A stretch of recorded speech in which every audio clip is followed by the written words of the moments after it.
నమస్తే అన్న. ఇప్పుడు మూసీకి సుందరీకరణ కూడా చేస్తుంది ప్రభుత్వం చేస్తుంది కదా! దానిపై ఎందుకు మీరందరూ కూడా వ్యతిరేకంగా చేస్తున్నారు? మేము వ్యతిరేకం అంటే గవర్నమెంట్కి మేము సపోర్ట్ చేయాలనుకుంటున్నామండి. మూసీ క్లీనింగ్ ప్రక్షాళన సపోర్ట్ చేస్తాము. ఎందుకంటే మూసీ చాలా డర్టీగా అయింది, ఇన్నేళ్ళు ఎవరు పట్టించుకోకుండా. ముఖ్యంగా హ్యూమన్ సివరేజ్ మాత్రమే నాకు తెలిసి అక్కడ ఓన్లీ 25% సివరేజ్ ప్రాబ్లం ఉంది. 75% గవర్నమెంట్ వాళ్ళు ప్రోత్సాహంతో పొల్యూషన్ గవర్నమెంట్ ఫార్మా కంపెనీస్ చేసే పొల్యూషన్ వల్ల ఎక్కువ ఉందని మాకు రిపోర్ట్స్ చెప్తున్నాయండి.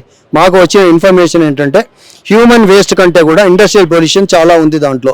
అది గవర్నమెంట్ చిత్తశుద్ధి ఉంటే అదంతా క్లీన్ చేయండి. దానికి మేము సపోర్ట్ చేయడానికి రెడీగా ఉన్నాము. మాకు we want a clean Musi.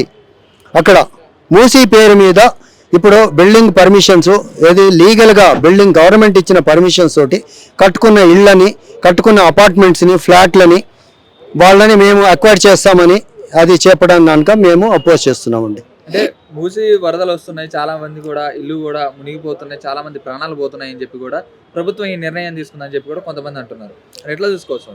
ఇప్పుడు మూసీ ఇప్పుడు ఎక్కడ కూడా, ఎందుకంటే ఇప్పుడు లాస్ట్లో ఇప్పుడు మొన్నే 3 రోజుల కిందే ఒక 10-15 రోజుల కిందే లాస్ట్లో 50 ఏళ్లలో ఎప్పుడు లేనంత వరద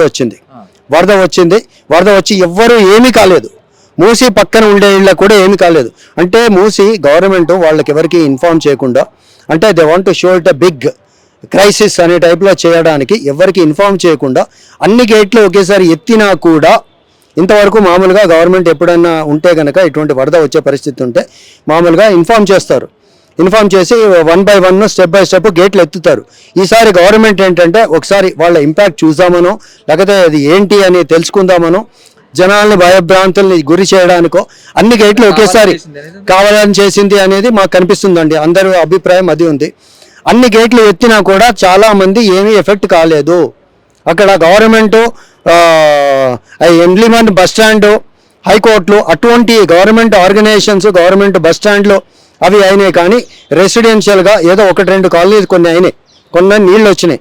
మరి గవర్నమెంట్ చెప్పే అంత మ్యాగ్నిఫై అయింది అయితే కాదు. మా డిమాండ్ ఏంటంటే మేము గవర్నమెంట్కి సపోర్ట్ చేయడానికి రెడీగా ఉన్నాము. మూసీ ప్రక్షాళన, cleaning of Musi we support అండి. బట్ గవర్నమెంట్ మీరే బిల్డింగ్ పర్మిషన్స్ ఇచ్చి మీరే ఇప్పుడు అక్వైర్ చేయడము. ఎందుకంటే ఇప్పుడు బాపు ఘాట్ వరకు వచ్చేవి మాత్రం 2 వాగులండి, ఈసా అండ్ మూసా వాగులు. ఆ వాగులకి గవర్నమెంట్ రికార్డ్స్లోనే వాటి బఫర్ జోన్ 9 మీటర్స్. 9 మీటర్స్ని వాళ్ళు ఇష్టం ఉన్నట్లు 9 నుంచి 30 నుంచి 50 చేసుకొని వాళ్ళే డిఫరెంట్ టైమ్ జోన్స్లో డిఫరెంట్ గవర్నమెంట్స్ బిల్డింగ్ పర్మిషన్స్ ఇచ్చారు. ఇచ్చిన వాటిని ఇప్పుడు అన్ని 50 మీటర్స్లో ఉన్నాయని ఇప్పుడు బఫర్ జోన్లోకి వస్తుంది. We want to acquire. ఇప్పుడు గవర్నమెంట్ ఇక్కడ కొనుక్కున్న వాళ్ళందరూ మిడిల్ క్లాస్ పీపుల్, కష్టపడి కొనుక్కున్నారు, ఐటీ ఎంప్లాయీస్ కొన్నారు. వాళ్ళకి ఇంకా ఇప్పుడిప్పుడే లోన్ స్టార్ట్ అయింది. లోన్ స్టార్ట్ అయ్యి ఆటోమేటిక్గా ఈఎంఐలు కట్ అవుతున్నాయి. ఈ టైంలో వాళ్ళు బఫర్ జోన్లోకి వస్తుంది అంటే అందరూ భయభ్రాంతులకు గురవుతున్నారు. మీరు ఇది చేయడం అన్యాయము. ప్రజల్ని అన్యాయం చేయకండి. ఇది ప్రజా ప్రభుత్వం అయితే కనుక ప్రజల్ని భాగస్వాములు చేయండి. ప్రజల్ని నమ్మకంతో మీరు ముందుకు పోండి. We want to support you, but don't trouble the middle class people. Thank you. Thank you.